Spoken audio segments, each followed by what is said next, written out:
Nah, seberapa parah sekarang korban ekspektasi yang terjadi? Sangat parah sekali. Kenapa ya Pak? Anak saya itu sudah saya modalin, sudah saya berikan, bahasanya gini, sudah saya pilihkan sekolah favorit, sudah saya berikan fasilitas yang lebih, bahkan apapun yang dia inginkan itu saya beri.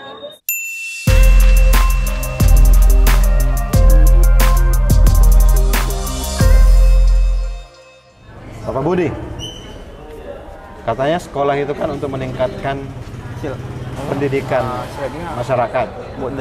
Tapi kenapa sekolah-sekolah hanya nerima yang pintar-pintar? Bisa sih. Nah, itu yang perlu dipertanyakan. Soalnya biasanya aku kalau PowerPoint malah saya nggak tahu caranya. Karena Sama, aku sekolah juga itu ngobrol harusnya familiar. memikirkan untuk mencerdaskan Anak-anak. masa depan Untuk data istilah dapat. anak-anak. Tema tadi. Nah, tapi kenapa Temanya data yang diterima oleh sekolah dominan itu hanya yang pintar-pintar? Itu kok bisa kayak gitu? Ada apa itu dengan sistem? Bersama. Siapa yang terkonek sama silat? Kembali lagi Dia kok ke sekolah yang mana satu. jalan dia bang? Karena ada beberapa sekolah yang memang memprioritaskan Kita latihan. untuk anak-anak yang berprestasi, contoh. Ada juga sekolahan yang memprioritaskan anak-anak yang memang mempunyai potensi-potensi tersendiri, contoh di segi olahraga gitu kan.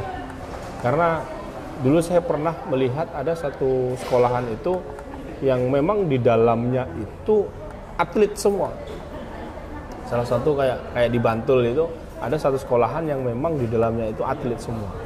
Jadi dia tidak melihat anak itu pintar, anak itu cerdas, kan, tetapi potensi yang ada di dalam dirinya lah itu yang mengantarkan anak-anak itu bisa masuk ke sekolah tersebut. Mana mic-nya? Dan terkait kenapa Bang Ipan pinjam. sekolah itu masih menilai dengan hasil akhir, itu yang harus kita bicarakan bareng-bareng. Bagaimana dan sistem itu sudah menjadi habit atau kebiasaan bahwa siapa yang nanti nilainya itu bagus ataupun nilainya itu tinggi, maka dia dikategorikan orang yang pintar. Tapi kenyataan di lapangan banyak juga, nggak usah jauh-jauh lah. Contohnya teman saya yang bisa jadi dulunya itu Itu bos benar. tidak tergolong orang yang pintar, tapi setelah dia lulus malah dia jadi orang, bukan jadi kambing. Oh, jadi kalau gede nanti biar jadi orang gitu? Iya. Terus kalau yang gede nggak jadi orang itu seperti apa contohnya kira-kira? Dalam hal ini kadang ada beberapa anak ini dia menjadi korban ekspektasi. Oh, korban ekspektasi. Wah, dalam ini. Karena kasihan ketika kita melihat, karena gini, kadang orang, terutama orang tua murid, dia sudah mempunyai proyeksi tersendiri terhadap anaknya, akan tetapi dia tidak memperhatikan potensi yang berada pada anak tersebut. Dan akhirnya apa? Yes. Kamu nanya ya kemarin. Di lapangan itu sering terjadi bahwa anak itu hanya menjalankan titah ataupun menjalankan apa kemauan Kaisa udah pulang. dari orang tua tersebut. Dan akhirnya ya berjalan, sukses, lulus. Sajen dia ceritanya. Sajen dia. Makanan dia. Iya, tadi kan udah pulang. Kan tapi kasihan bagi anaknya karena anaknya itu menjadi korban ekspektasi dari orang tua. Nah, seberapa parah sekarang korban ekspektasi yang terjadi? Sangat parah sekali, karena dia sudah kehilangan gairah hidup, dia sudah kehilangan cita-cita yang bisa jadi sesuatu hal yang memang dia impikan, dan bisa jadi memang pesan hidupnya sampai seperti itu, dan akhirnya menjadi anak yang yang lebih parah, melawan arus. Ya, sebagai informasi, Bapak Budi ini adalah praktisi, juga pengajar, praktisi hipnosis dan juga pengajar semester hipnosis di Council Public Speaking School. Jadi kalau dalam hal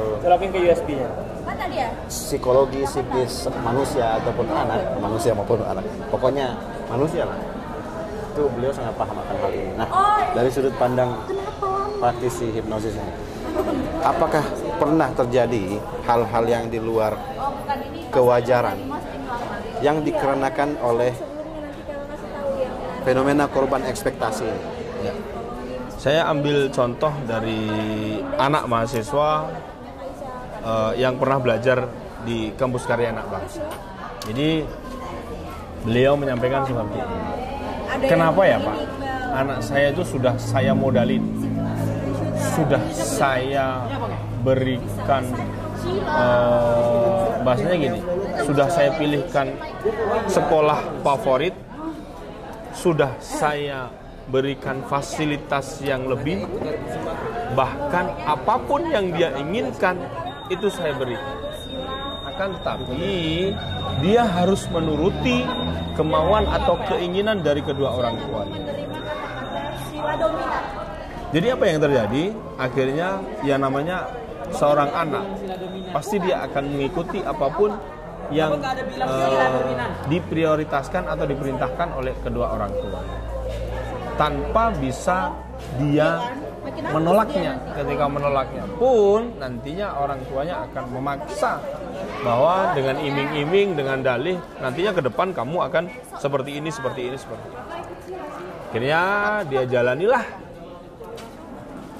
dengan berat hati, yang akhirnya ketika di lapangan dia menemukan hal-hal yang membuat dirinya nggak nyaman. Itu yang pertama.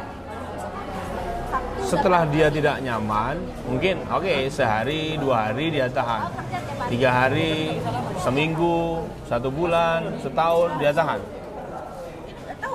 Dan tetapi ketika dia mempunyai waktu ataupun dengan seiringnya waktu, ketika dia sudah nggak kuat lagi, maka dia akan berontak.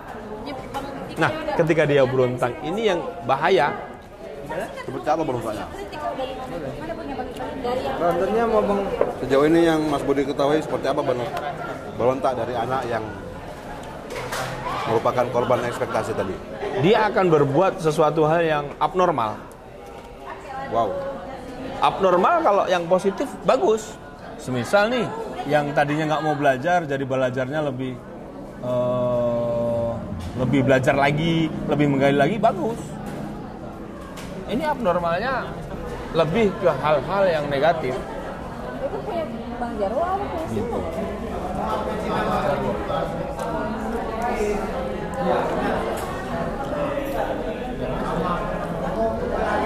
Coba cabut lagi. Dan pesan bagi orang tua, sebaiknya atau sebagusnya ketika mempunyai keinginan atau mempunyai proyeksi terhadap anak itu, bagusnya diajak berkomunikasi, diajak duduk, diajak ngobrol, diajak berkawan itu anak. Dan sebagai seorang orang tua ini harusnya lebih bisa mengerti dan memahami sebenarnya anak saya ini nantinya apa sih potensi terkuat pada dirinya. Tidak serta-merta memaksakan keinginan ego dari kedua orang tua tersebut. Ya, mungkin itu saja yang bisa saya sampaikan. Mungkin ke depan akan lebih banyak lagi saya sharing terkait hal-hal yang pernah saya tanganin, hal-hal yang pernah saya ikutin. Ya. Sama ayah Alvin ya? Sama ayah Belum, Alvin? hari Kamis biasa. Oh gitu. Mau pulang? Hati-hati Nanti deh. ya, Chris. Oke ya Pak. Hati-hati Pak. Sip, nanti komunikasi aja. Saya ngomong apa dah habis Ayah makan. Chris. Chrisnya bisa melayang tidak? Laptopku taruh mana? Di atas, Pak Budi. Ani sama